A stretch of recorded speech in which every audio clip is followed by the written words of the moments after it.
दोस्तों, भागवत पुराण प्रथम स्कंद अध्याय 16 से 19। अध्याय 16 पृथ्वी और धर्म के बीच संवाद। सूत जी ने कहा, 1। हे ब्राह्मण शौनक, तब कृष्ण के महान भक्त परीक्षित ने महान ब्राह्मणों जैसे कृपाचार्य द्वारा दी गई शिक्षा के अनुसार पृथ्वी पर शासन किया। उन्होंने वही महान गुण प्रदर्शित किए जिनकी भविष्यवाणी ज्योतिष के विशेषज्ञों ने उनके परीक्षित के जन्म के दिन की थी। उन्होंने उत्तरा की पुत्री इरावती से विवाह किया। उनसे उन्हें 4 पुत्र हुए, जिनमें से पहला जन्मेजय था। उन्होंने शरद्वत के पुत्र कृपा को कुल पुरोहित नियुक्त करके गंगा के तट पर बहुत से दानों के साथ 3 अश्वमेध यज्ञ किए। संपूर्ण होने पर ब्राह्मणों को, जिनमें बलि यज्ञ के देवता प्रत्यक्ष रूप में उपस्थित थे, दिशाओं अर्थात संपूर्ण पृथ्वी पर विजय प्राप्त करने के दौरान एक स्थान पर उन्होंने अपनी शक्ति से कले नामक एक शूद्र को राजसी वस्त्र धारण करते हुए बंदी बना लिया, जबकि कले एक गाय और एक बैल को लात मार रहा था। शौनक ने कहा, किस कारण से राजा ने कले को केवल गिरफ्तार कर लिया और उसे मार नहीं डाला, जबकि दुष्ट शूद्र ने राजसी वस्त्र धारण करके गाय को लात मारी थी? हे महान भाग्यवान, कृपया ये बताए कि क्या ये प्रश्न कृष्ण की कथाओं से संबंधित है या उन संतों से संबंधित है जो उनके चरण कमल रूपी मधु का आनंद ले रहे हैं? अन्य बुरे विषयों पर बोलने का क्या औचित्य है, जो कि उन लोगों के जीवन की व्यर्थ बर्बादी है जिनका जीवन तो छोटा है परंतु जो परम सुख की कामना करते हैं। इस बलि के लिए जानवरों को मारने के लिए मृत्यु के देवता, जिसे मृत्यु कहा जाता है, को यहाँ आमंत्रित किया गया है। इसलिए जब तक मृत्यु का देवता यहाँ है तब तक कोई भी नहीं मर सकता। आपको महर्षियों ने आमंत्रित किया है ताकि इस संसार में हरि की क्रीड़ा रूपी अमृतवाणी का भरपूर पान किया जा सके। निसंदेह आलसी, मंदबुद्धि और अल्पायु व्यक्तियों का जीवन रात्रि की नींद और दिन में किए गए व्यर्थ कार्यों से नष्ट हो जाता है। सूत जी ने कहा, जब परीक्षित ने अपने अधिकार क्षेत्र में स्थित कुरुजांगल में कले के आक्रमण का अप्रिय समाचार सुना तो युद्ध विद्या में निपुण परीक्षित ने धनुष उठा लिया। रथों, घुड़सवारों, हाथियों और पैदल सेना से घिरे हुए वह अपनी राजधानी से काले रंग के घोड़ों से जुते हुए और सिंह के चिन्ह वाली ध्वजा फहराते हुए दिशाओं संपूर्ण पृथ्वी पर विजय के लिए चल पड़ा।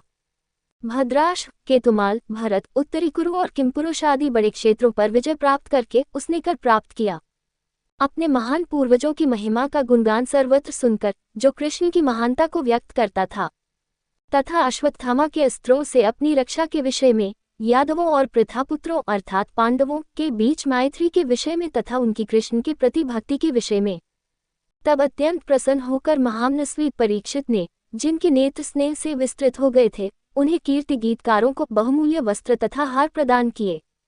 ये सुनकर कि जिन भगवान कृष्ण को संसार नमस्कार करता है, उन्होंने सारथी, सभापति, सेवक, मित्र, दूत, प्रारी, अनुयायी के रूप में अपने इष्ट पांडवों की सेवा की, उनकी स्तुति और अभिवादन किया। मनुष्यों के राजा परीक्षित उनके चरण कमलों में अनुरक्त हो गए। मुझसे एक अद्भुत घटना सुनो जो शीघ्र ही घटित हुई, जबकि वह प्रतिदिन अपने पूर्वजों के जीवन चरित्र का अनुसरण कर रहा था। स्वयं एक पैर से चलते हुए बैल रूपी धर्म ने उस पृथ्वी को गौ रूपी कांतिहीन तथा शिशु खोई हुई माता के समान आंसू से भरी हुई देखकर उससे पूछा। धर्म ने कहा, हे धन्य, क्या आप स्वस्थ हैं? आपके चेहरे पर उदासी छाई हुई है जिससे आप पीले दिखाई दे रहे हैं। हे माता, मैं आपको मानसिक पीड़ा से भरा हुआ पाता हूँ। आप किस दूर के रिश्तेदार के लिए विलाप कर रही हैं? क्या तुम इस बात से दुखी हो कि मैं एक पैर सहित हूँ और बाकी 3 पैर कटे हुए हूँ? या इस बात से दुखी हो कि शूद्र निकट भविष्य में तुम्हारा भोग करेंगे, या देवता तथा अन्य लोग जिनका यज्ञ का भाग यज्ञ न करने के कारण नष्ट हो गया है, या इंद्र की वर्षा न करने के कारण प्रजाजन तुम्हारा भोग करेंगे? हे पृथ्वी, क्या तू उन स्त्रियों के लिए दुखी है जो अपने पतियों द्वारा सुरक्षित नहीं है, या उन बच्चों के लिए जो न केवल लाचार हैं बल्कि अपने पिताओं द्वारा भी सताए जाते हैं, जैसे कि नरभक्षी या वाणी या विद्या की देवी जो दुष्ट ब्राह्मणों के कुल में रहती हैं, या उन श्रेष्ठ कुलों ब्राह्मणों में जन्म लेने वालों के लिए दुखी है जो ब्राह्मणों के प्रतिकूल राजाओं की सेवा करते हैं? क्या तुम कलियुग में ग्रस्त क्षत्रियों के लिए, उनके द्वारा त्यागे गए या नष्ट हो चुके देशों के लिए दुखी हो, या उन मनुष्यों के लिए दुखी हो जो यहाँ वहाँ खाने पीने, अच्छे अच्छे वस्त्र पहनने, स्नान करने और मैथुन करने में लिप्त रहते हैं? अथवा हे माता पृथ्वी, क्या तुम उन कर्मों को याद करके विलाप कर रही हो जिन पर मोक्ष निर्भर है? हरि के कर्म जिन्होंने तुम्हारा भारी बोझ कम करने के लिए अवतार लिया था, किंतु अब वे अदृश्य हो गए हैं और तुम स्वयं को परित्यक्त पाती हो। हे पृथ्वी, मुझे अपनी मानसिक पीड़ा का कारण बताओ जिसके कारण तुम इतनी दुर्बल हो गई हो। हे माता, तुम्हारा सौभाग्य जिसे देवताओं ने इतना पूजित किया था, क्या काल मृत्यु का देवता ने चुरा लिया है, जो बलवानों से भी अधिक बलवान है। पृथ्वी ने कहा, हे धर्म, तुमने मुझसे जो कुछ पूछा है वह सब तुम जानते हो।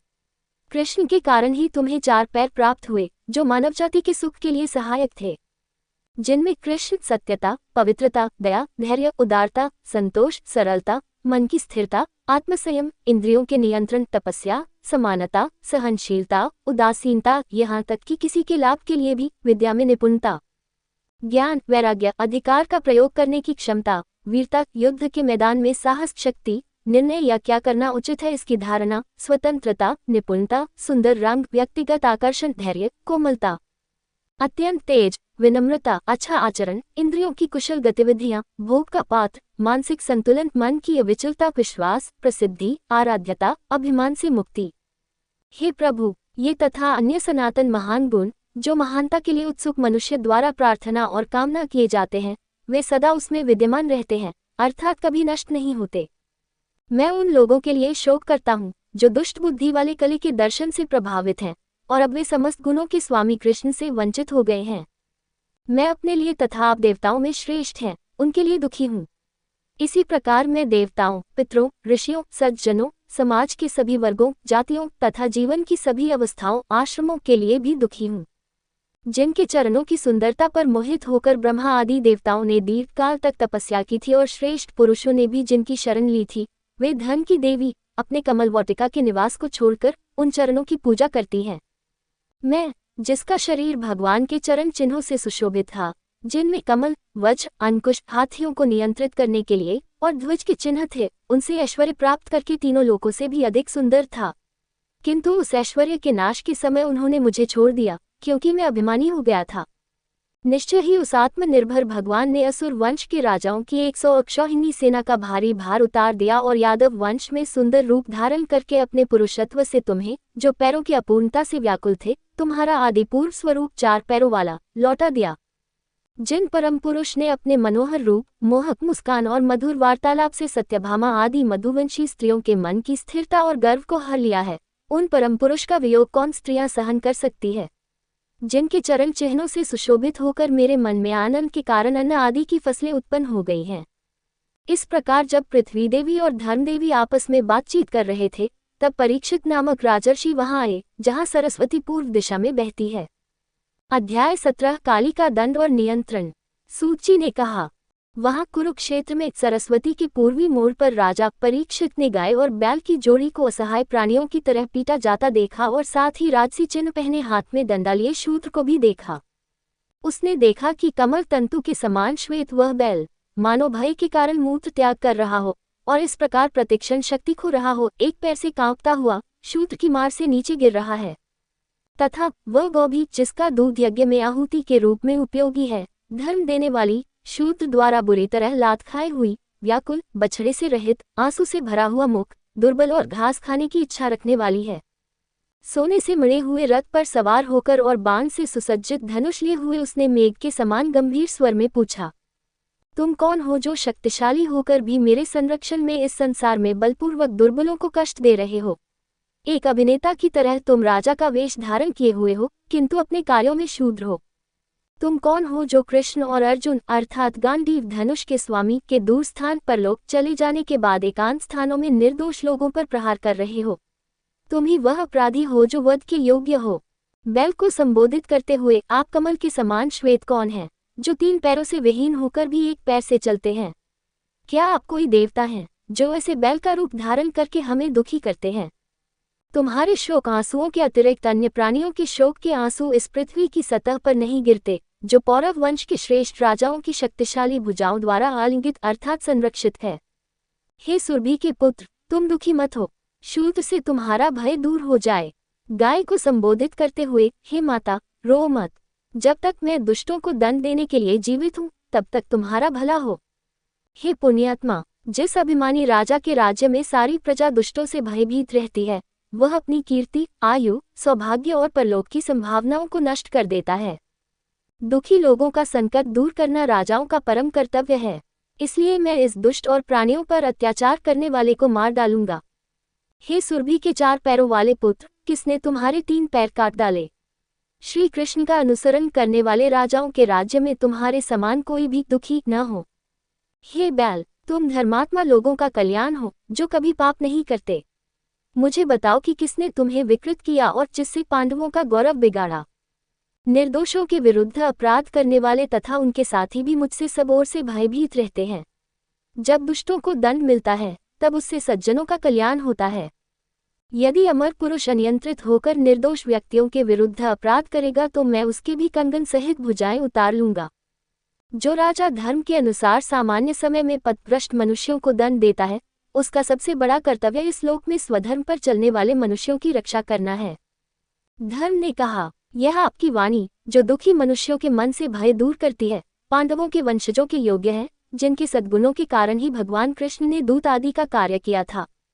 हे महात्मन, हम लोग विभिन्न मतवादियों द्वारा प्रतिपादित असंगत मतों से अत्यंत भ्रमित होकर उस पुरुष को नहीं जानते जो जीवों के दुख का कारण है।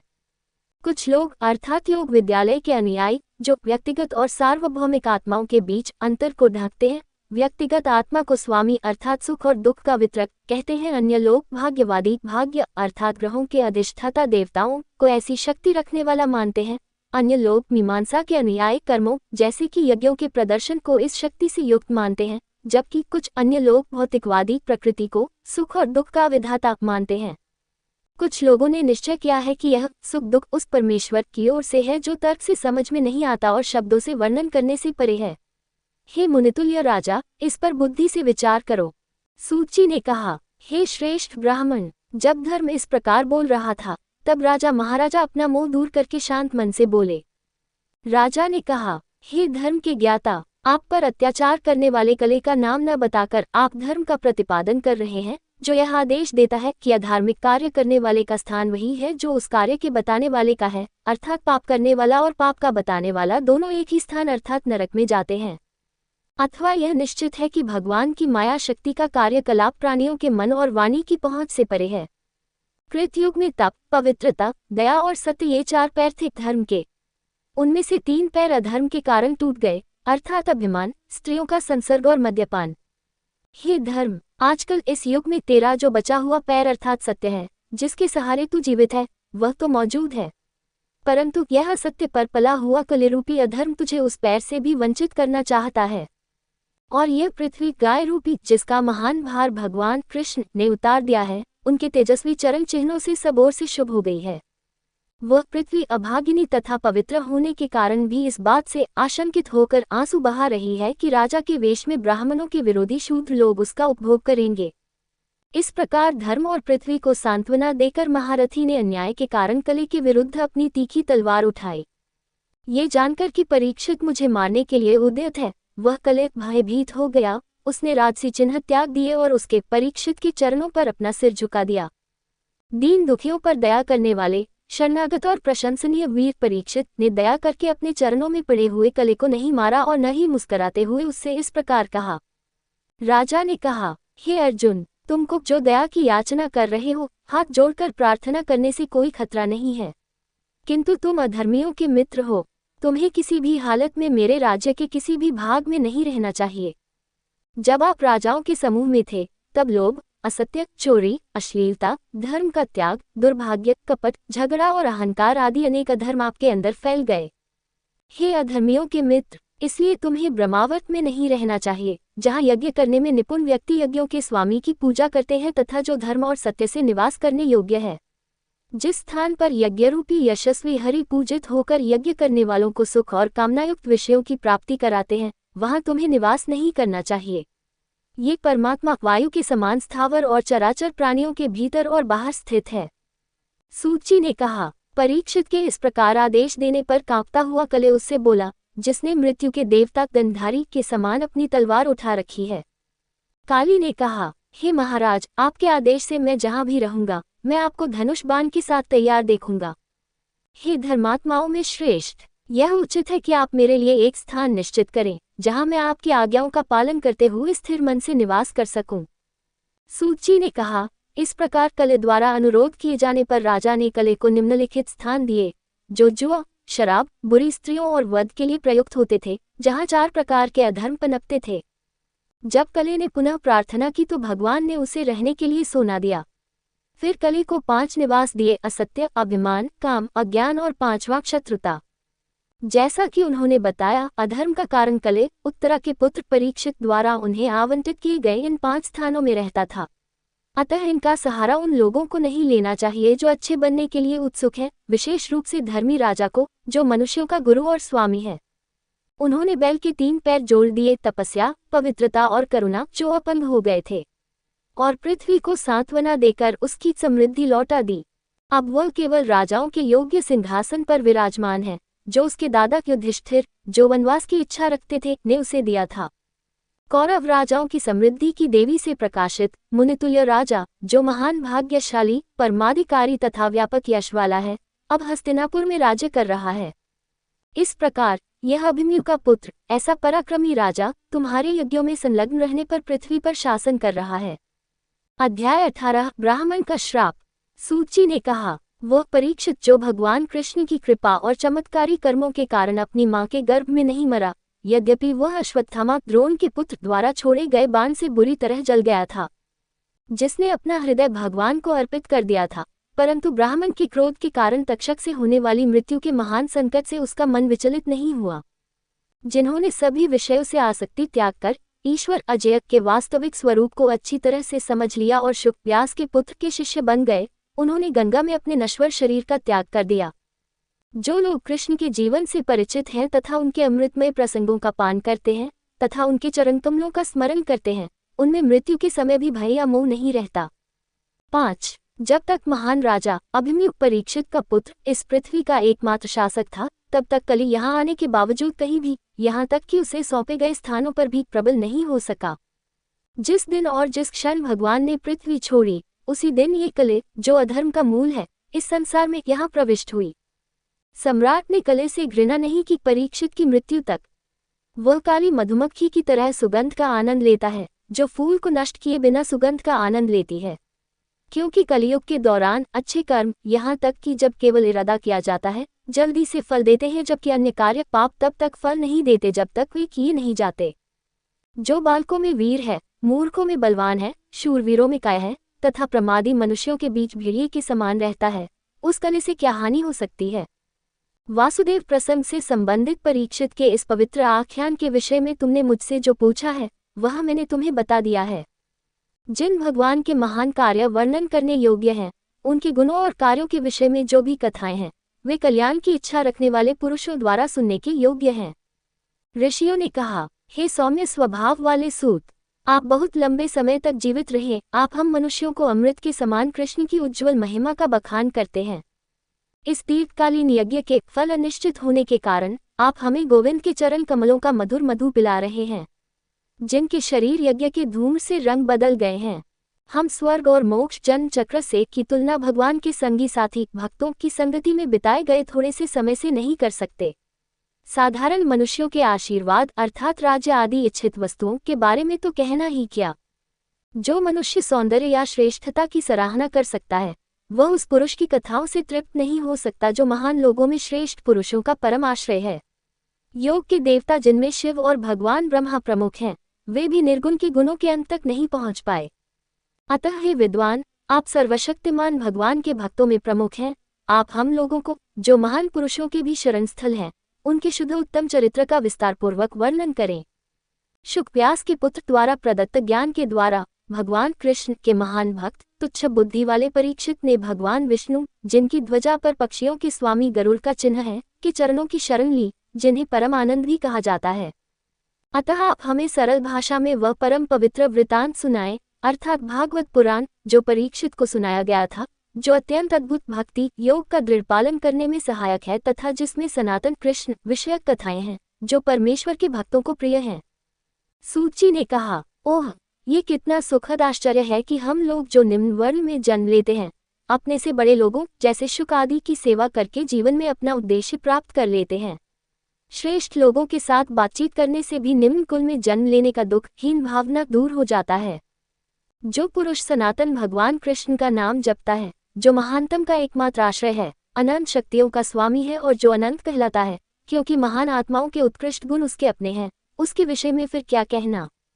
वह गुणों में अन्यों से इतना अधिक अद्वितीय और अद्वितीय है कि यदि यह कहा जाए कि धन की देवी अन्य याचकों को छोड़कर, जो उसकी कृपा नहीं चाहता, उसके चरणों की धूल की सेवा करती है, तो यह वास्तव में पर्याप्त है। इसके अलावा भगवान ब्रह्मा द्वारा पूजा के लिए उपयोग किए जाने वाले उनके पैर के नाखून से बहने वाला जल भगवान शिव के साथ साथ पूरे संसार को पवित्र करता है। भगवान कृष्ण के अलावा इस संसार में और कौन है जिसे भगवत कहा जा सकता है? जिनमें कृष्ण आसक्त होकर बुद्धिमान पुरुष अपने शरीर आदि से जड़वत आसक्ति को तुरंत ही त्याग कर संन्यास आश्रम की अंतिम अवस्था, जिसे परमहंस कहते हैं, को प्राप्त होते हैं, जिसमें अहिंसा वैराग्य धार्मिक कर्तव्य बन जाते हैं। हे सूर्य के समान ब्राह्मणों, यही वेद अवतार में जिसे आपके द्वारा पूछा गया है, अपनी पूरी क्षमता के अनुसार आपको उनकी महिमा विस्तार से बताऊंगा। जैसे पक्षी अपनी शक्ति की सीमा तक आकाश में उड़ते हैं, वैसे ही विद्वान लोग भगवान ब्रह्मा आदि अपनी क्षमता की सीमा तक भगवान विष्णु का ज्ञान देते हैं। एक समय की बात है, राजा परीक्षित धनुष बांधकर शिकार करने जंगल में गए और एक हिरण का पीछा करते करते थक गए और उन्हें बहुत भूख प्यास लगी। जल का कोई स्रोत न देखकर उन्होंने उस अंगिरस के प्रसिद्ध आश्रम में प्रवेश किया और एक मुनि को आंखें बंद करके शांतिपूर्वक बैठे देखा। जिन मुनि ने इस प्रकार अपनी इंद्रियां, प्राण, मन और बुद्धि को पूर्णतया वश में कर लिया था, तथा जिनका हृदय बाह्य विषयों से विरक्त हो गया था, जो तीनों अवस्थाओं जागृति, स्वप्न और सुषुप्ति से परे चौथी अवस्था को प्राप्त हो चुके थे और पूर्ण शांति में ब्रह्म में लीन हो चुके थे, उन मुनि से जिनका तालु पूरी तरह सूख चुका था, परीक्षित ने जल मांगा। वे अपनी उलझी हुई जटाओं से ढके हुए थे और रुरुम मृग का चर्म धारण किए हुए थे। घास की चटाई या बैठने के लिए जमीन भी न मिलने तथा आदरपूर्वक भेंट और विनम्र वचन न मिलने पर परीक्षित को अपने को उपेक्षित महसूस हुआ और वे क्रोधित हो उठे। हे ब्राह्मण, शौनक भूख प्यास से व्याकुल राजा के मन में अचानक ही उस ब्राह्मण ऋषि के प्रति अभूतपूर्व द्वेष और क्रोध उत्पन्न हो गया। क्रोधित होकर आश्रम से बाहर निकलते समय उसने अपने धनुष के अग्रभाग से ब्राह्मण ऋषि के गले में एक मरा हुआ सर्प डाल दिया और अपनी राजधानी की ओर चला गया। राजा ये जानना चाहता था कि क्या उसने ऋषि ने अपनी सभी इंद्रियों को वश में कर लिया था और फलस्वरूप अपनी आंखें बंद कर ली थी, या फिर उसने ध्यान का दिखावा किया था, ये सोचकर कि उसका नीच क्षत्रियों से कोई संबंध नहीं है। ये सुनकर कि उसके पिता के साथ बुरा व्यवहार किया गया है, उनके ऋषि के पुत्र जिसका नाम श्रृंगी था ने, जो युवा किंतु अत्यंत बुद्धिमान था और बालकों के साथ खेल रहा था, वहां इस प्रकार कहा, हाय, यह शासकों का कैसा अधर्म है, जो कौओं के समान मोटे हो गए हैं, अर्थात भेद खाने वाले, क्योंकि द्वारपालों का ये कुकर्म द्वारपालों के कुत्तों के समान दुष्टता है। क्योंकि ब्राह्मणों ने क्षत्रियों को द्वारपाल का काम सौंपा है, तो द्वारपाल उस घर में एक ही बर्तन में भोजन आदि करने के योग्य कैसे हो सकता है? जब भटकने वालों के नियंत्रक भगवान कृष्ण चले गए हैं, तो आज मैं धर्म के मार्ग के अपराधियों को दंड दूंगा। मेरी शक्ति को देखो। अपने साथियों से ऐसा कहकर उस मुनिपुत्र ने क्रोध से लाल नेत्रों से कौशिकी नदी का जल पीकर आचमन के रूप में अपना वज्र के समान शब्द अर्थात शाप छोड़ दिया। मेरे आग्रह पर तक्षक आज से 7वें दिन उस मर्यादा उल्लंघन करने वाले अपने कुल के अग्नि भस्म विनाशकर्ता को डस लेगा, जिसने मेरे पिता को कष्ट दिया है। तब वह बालक अपने आश्रम के पास पहुंचा और अपने पिता के गले में सर्प का मृत शरीर पड़ा देखकर बहुत दुखी हुआ और जोर जोर से रोने लगा। हे ब्राह्मण, अंगिरस अर्थात शमीक वंश के राजा ने अपने पुत्र का तीव्र विलाप सुनकर धीरे से अपनी आंखें खोली और अपने कंधों पर मृत सर्प को देखा। मृत सर्प को फेंककर उसने अपने बेटे से पूछा, हे बच्चे, तुम क्यों रो रहे हो? किसने तुम्हें कोई हानि पहुंचाई है? जब ऐसा पूछा गया तो बेटे ने विवरण बता दिया। ये सुनकर कि राजा को अनुचित रूप से शाप दिया गया है, ब्राह्मण ने अपने पुत्र की प्रशंसा नहीं की। उसने कहा, हाय, अरे अज्ञानी बालक, तुमने एक छोटे से दोष के लिए इतना बड़ा दंड देकर कितना बड़ा पाप किया है। हे अपरिपक्व बुद्धि के पुत्र, तुम्हें राजा अर्थात मनुष्यों में ईश्वर को, जो परक विष्णु कहलाते हैं, सामान्य मनुष्यों के समान नहीं आंकना चाहिए, क्योंकि उनकी अदम्य शक्ति से सुरक्षित रहकर प्रजा किसी भी ओर से भय के बिना अपना कल्याण प्राप्त करती है। हे बच्चे, राजा मनुष्यों में देवता पद पर आसीन भगवान विष्णु चक्रधारी के लुप्त हो जाने पर संसार तुरंत ही सुरक्षाहीन और चोरों से आक्रांत होकर भेड़ों के झुंड की तरह नष्ट हो जाएगा। आज धन के लुटेरों द्वारा किया गया पाप हम पर पड़ेगा, यद्यपि हमें उससे कोई सरोकार नहीं है, क्योंकि मनुष्य, जिनमें से अधिकांश डाकू हैं, एक दूसरे को मारते, शाप देते, एक दूसरे के पशु, स्त्री और धन लूटते हैं। तब शासक की अनुपस्थिति में तीनों वेदों द्वारा निर्धारित समाज के विभिन्न वर्गों और जीवन के चरणों के लिए आचार संहिता से युक्त महान और धर्मम जीवन पथ लुप्त हो जाता है और सभी वर्गों के लोगों का मन धन अर्जन और इंद्रियों की तृप्ति में लगा रहता है, जैसे कुत्तों और बंदरों में होता है। परंतु वह मनुष्यों का राजा जो धर्म का रक्षक, महान यशस्वी सम्राट, परमेश्वर का परम भक्त, राजाओं में ऋषि तथा अश्वमेध यज्ञ करने वाला था, भूख प्यास तथा थकावट से व्याकुल होकर असहाय हो गया। निश्चय ही वह हमारे शाप का पात्र नहीं था। सब में निवास करने वाले परमेश्वर इस अपरिपक्व बुद्धि वाले बालक को अपने पापरहित सेवक भक्त के प्रति किए गए पाप के लिए क्षमा करें। उनके भक्त शक्तिशाली होने पर भी निंदा, धोखा, शाप, अपमान या मार खाने पर भी प्रतिशोध नहीं लेते। यद्यपि राजा ने स्वयं महर्षि के साथ बुरा व्यवहार किया था, फिर भी उन्होंने इसे राजा का दोष नहीं माना, अपितु अपने पुत्र द्वारा राजा को श्राप देकर किए गए अपराध से वे बहुत दुखी हुए।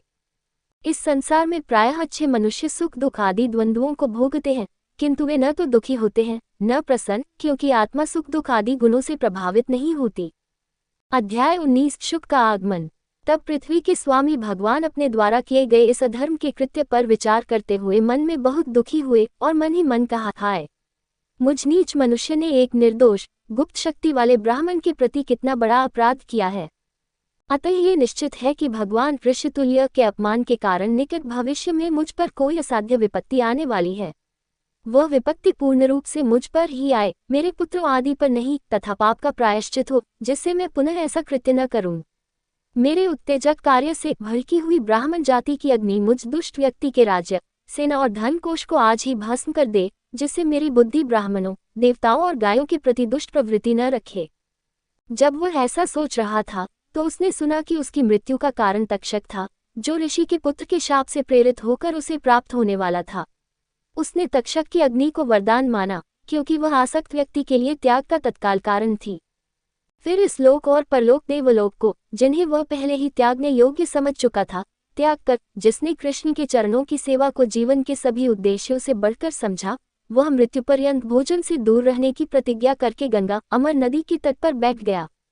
जो मनुष्य मरने वाला है वह उस नदी गंगा का आश्रय नहीं लेगा, जिसका जल श्री कृष्ण के चरणों की धूलि से पवित्र है, तथा जो तुलसीदल के पराग से मिश्रित है, तथा जो ईश सहित लोकों के रक्षकों सहित इस लोक और परलोक को पवित्र करती है। इस प्रकार पांडुवंशी अर्थात परीक्षित ने भगवान कृष्ण के चरणों में अनन्य भक्ति रखते हुए गंगा के तट पर बैठकर मृत्यु पर्यंत अन्न त्यागने का निश्चय करके ऋषिवत व्रत धारण किया और अपने को समस्त आसक्तियों से मुक्त कर लिया। वहाँ महान ऋषिगण अपने शिष्यों के साथ आकर संसार को पवित्र करते हैं। वास्तव में तीर्थ यात्रा के बहाने संत स्वयं ही तीर्थ स्थानों को पवित्र करते हैं। बाद में फिर आए अत्रि, वशिष्ठ, च्यवन, शरद्वान, शारद्वान, शरदवत, अरिष्टनेमि, भृगु, अंगिरस, पराशर, गाधी के पुत्र अर्थात विश्वामित्र, परशुराम, उतथ्य, इंद्रप्रमद और इधमवाह। मेधातिथि, देवल, आर्ष्टसेन, भारद्वाज, गौतम, पिप्पलाद, मैत्रेय और कवश, अगस्त्य, पानी के घड़े में जन्मे ऋषि द्वैपन और गौरवशाली नारद। इसके अलावा अन्य लोग जैसे प्रमुख दिव्य ऋषि और ब्राह्मण ऋषि, प्रख्यात राजर्षि और अरुण जैसे अन्य लोग, जिन्होंने अनुष्ठान आरंभ किए और स्वयं एक अलग वर्ग का गठन किया। वहां एकत्रित हुए विभिन्न पितृवंशीय समूहों के ऋषियों की पूजा करके राजा ने सिर झुकाकर उन्हें प्रणाम किया। जब वे आराम से बैठ गए तो राजा ने अपने शुद्ध हृदय से हाथ जोड़कर उन्हें पुनः प्रणाम किया और उनके सामने खड़े होकर उन्हें समझाया कि वह क्या करने का इरादा रखते हैं। इस तरह के कदम की वांछनीयता के बारे में उनकी राय जानने की इच्छा से राजा ने कहा, अरे हम, जिनका आचरण श्रेष्ठ पुरुषों जैसे आपकी कृपा के योग्य है, राजाओं में सबसे अधिक धन्य हैं। हाय, जिन राजाओं का शासन करते समय का कार्य जैसे दंड देना आदि निंदनीय है, उनका वंश ब्राह्मणों के पैर धोने के जल से भी परे चला जाता है। परमेश्वर ने ब्राह्मण के शाप का रूप धारण किया है, जो मुझ जैसे पापी के लिए सांसारिक विषयों के प्रति पूर्ण उदासीनता का मूल कारण बन गया, जिसका मन दृढ़तापूर्वक घरों, धन आदि में आसक्त था, क्योंकि सांसारिक मामलों में अत्यधिक आसक्त व्यक्ति शाप दिए जाने पर तुरंत भयभीत हो जाते हैं। सभी ब्राह्मण और गंगा मुझे भगवान की शरण का साधक और भगवान में मन लगाने वाला जाने। ब्राह्मण द्वारा नियुक्त धूर्त तक्षक मुझे अपनी तृप्ति के लिए डस ले। कृपया भगवान विष्णु के गीत गाएं। मैं जिस भी योनि में जन्म लूं, उस योनि में भगवान से अनुरक्त रहूं और उन महापुरुषों की संगति करूं जो उनकी शरण में आते हैं। मेरी मित्रता सभी तुम्हारे समान लोगों से हो। मैं ब्राह्मणों को प्रणाम करता हूँ। वीर राजा, जिन्होंने इस प्रकार अपना मन बना लिया था और राज्य के संचालन का उत्तरदायित्व अपने पुत्र को सौंप दिया था, गंगा के दक्षिणी तट पर कुश घास के एक आसन पर बैठ गए, जिसके सिरे पूर्व दिशा की ओर थे और स्वयं उत्तर की ओर मुख करके बैठे थे। जब राजाओं के राजा ने आमरण उपवास का निश्चय करके आसन ग्रहण किया, तब स्वर्ग में देवताओं की सभाओं ने उनकी स्तुति करते हुए पृथ्वी पर हर्षपूर्वक पुष्पों की वर्षा की और बार बार नगाड़े बजाए। वहां एकत्रित हुए महर्षियों ने, जो प्रजा पर उपकार करने के स्वभाव और क्षमता वाले थे, राजा के आमरण व्रत की प्रशंसा और अनुमोदन करके उसे अच्छा कहकर उससे हरि के गुणों के कारण सुंदर बातें कहीं। हे राजर्षियों में श्रेष्ठ, तुम पांडुवंश के राजाओं, जो कृष्ण के अनुयायी हो, इसमें कोई आश्चर्य नहीं है कि जब तुम परमेश्वर के समीप जाने की इच्छा रखते हो, तो मुकुटधारी राजकुमारों द्वारा सेवित राज सिंहासन को तत्काल त्याग देते हो। अब हम सब यही रहेंगे, जब तक कि परमेश्वर का ये परम भक्त इस नश्वर शरीर को त्याग कर मोह और क्लेश शोक से मुक्त होकर परम लोक को न चला जाए। मुनियों की सभा की सत्य, निष्पक्ष, अमृत से सराबोर अर्थपूर्ण वाणी सुनकर परीक्षित ने शांतचित मुनियों की प्रशंसा करते हुए उनसे भगवान विष्णु के कार्य सुनने की इच्छा से कहा। जैसे वे तीनों लोकों के ऊपर सत्यलोक में सशरीर प्रकट होते हैं, वैसे ही तुम सब लोग सब दिशाओं से यहाँ एकत्र हुए हो। तुम स्वभाव से ही दूसरों का उपकार करने में प्रवृत्त हो, इसलिए इस लोक या परलोक में तुम्हारा कोई अन्य उद्देश्य नहीं है। हे ब्राह्मणों, मैं आप पर पूर्ण विश्वास रखते हुए इस विचारणीय समस्या के बारे में विशेष रूप से पूछता हूँ कि सभी प्रकार की परिस्थितियों में व्यक्ति को क्या करना चाहिए। हे विद्वानों, ध्यानपूर्वक विचार करें और मुझे सलाह दें कि मरने वाले व्यक्तियों के लिए कौन सा कार्य पाप रहित और इसलिए अनुशंसित है। सौभाग्य से पृथ्वी पर व्यास के पुत्र पूज्य शुक विचरण करते हुए आए, जो समस्त कामनाओं से रहित थे, जिनमें कोई बाह्य चिन्ह जाति या जीवन अवस्था का सूचक नहीं था, तथा जो आत्म साक्षात्कार से संतुष्ट थे, समाज से त्यागे हुए के समान प्रतीत होते थे, तथा बच्चों तथा स्त्रियों से घिरे हुए थे। यद्यपि उसकी शक्तियां प्रसुप्त थीं, तथापि उन मुनियों ने उसके विशेष चिन्हों से उसे पहचान लिया और उसे ग्रहण करने के लिए अपने आसन से उठ खड़े हुए। वह 16 वर्ष का था। उसके कोमल पैर, हाथ, जांघ, भुजाएं, कंधे, कपोल और शरीर थे। उसका मुख आकर्षक था। उसके बड़े बड़े सुंदर नेत्र, उभरी हुई नाक, सुडौल कान और सुंदर भौहें थीं। उसकी गर्दन शंख के समान सुडौल थी। उसके गले की हड्डियां मांस से ढकी हुई थी। उसकी छाती चौड़ी और ऊंची थी। उसकी नाभि भंवर के समान थी और पेट सिलवटों से सुशोभित था। उसके वस्त्र चारों दिशाओं के समान थे, अर्थात वह नग्न था। उसके घुंघराले बाल बिखरे हुए थे और भुजाएं घुटनों तक लंबी थी। वह अमर पुरुषों में श्रेष्ठ हरि के समान सुंदर था। वह श्याम वर्ण का था और अपने स्थायी यौवन और मनमोहक मुस्कान के तेज से स्त्रियों को मोहित करने वाला था। तब विष्णुरात राजा परीक्षित ने भी सिर झुकाकर उस अतिथि शुक की पूजा की, जो अभी अभी आया था। तब अज्ञानी लोग, स्त्रियां और बच्चे चले गए। इस प्रकार पूजा करके वह शुक ऊंचे आसन पर बैठ गया। ब्राह्मण मुनियों, राजर्षियों तथा दिव्य मुनियों की भीड़ से घिरे हुए श्रेष्ठ महात्मा शुकदेव वहां ग्रहों, नक्षत्रों तथा तारों के मध्य में तेजस्वी चंद्रमा के समान अत्यंत तेजस्वी दिखाई दे रहे थे। शांतचित और तीव्र बुद्धि वाले उस आराम से बैठे हुए मुनि के पास जाकर धर्मात्मा सचेतन राजा ने हाथ जोड़कर और सिर झुकाकर उन्हें प्रणाम किया और मधुर वाणी में उनसे पूछा। परीक्षित ने कहा, हे ब्राह्मण, ये कैसा सौभाग्य है कि हम क्षत्रिय आज सज्जनों की सेवा के योग्य हो गए हैं, क्योंकि आप जैसे पूज्य पुरुषों ने कृपा करके हमें अपना अतिथि बनाकर पवित्र किया है, जिनका स्मरण करने से लोगों के घर तत्काल शुद्ध हो जाते हैं। फिर आपको देखने, चरण स्पर्श करने, चरण धोने, आसन देने आदि से क्या होगा। हे महान योगी, आपकी उपस्थिति में मनुष्यों के घोर पाप भी उसी प्रकार नष्ट हो जाते हैं, जैसे भगवान विष्णु की उपस्थिति में देवताओं के शत्रु नष्ट हो जाते हैं। संभवतः भगवान कृष्ण, जिन्हें पांडव प्रिय थे तथा जो अपनी बुआ अर्थात पांडवों के पुत्रों के सुख के लिए उनके कुलवंशों के प्रति मैत्रीपूर्ण व्यवहार रखते हैं, मुझ पर कृपालु हैं। अन्यथा हम मनुष्यों के लिए, विशेषकर उन लोगों के लिए जो मरने वाले हैं, आपके पूर्ण दर्शन कैसे संभव हैं, जिनकी गतियां सांसारिक लोगों के लिए अप्रकट हैं और जो परम सुख प्राप्त कर चुके हैं तथा आपकी कृपा करने के लिए अत्यंत इच्छुक हैं। अतः मैं आप श्रेष्ठ योगाचार्य से पूछता हूँ कि मरने वाले मनुष्य को क्या करना चाहिए जिससे उसे परम सुख की प्राप्ति हो। हे प्रभु, कृपा करके मुझे बताइए कि मुझ जैसे व्यक्ति को क्या सुनना, कहना, करना, चिंतन करना और पूजन करना चाहिए तथा क्या नहीं करना चाहिए। हे ब्राह्मण, आप उपलब्ध नहीं हैं, क्योंकि गृहस्थों के घरों में आपका निवास गाय दोहने के लिए आवश्यक समय से भी कम है। सूची ने कहा। राजा के इस प्रकार कहने और कोमल शब्दों में पूछने पर धर्म को जानने वाले यशस्वी बादरायण पुत्र परीक्षित ने उत्तर दिया, अगली वीडियो देखने के लिए आप चैनल सब्सक्राइब जरूर करें और लाइक करें और कमेंट करें। जय श्री राधा कृष्ण।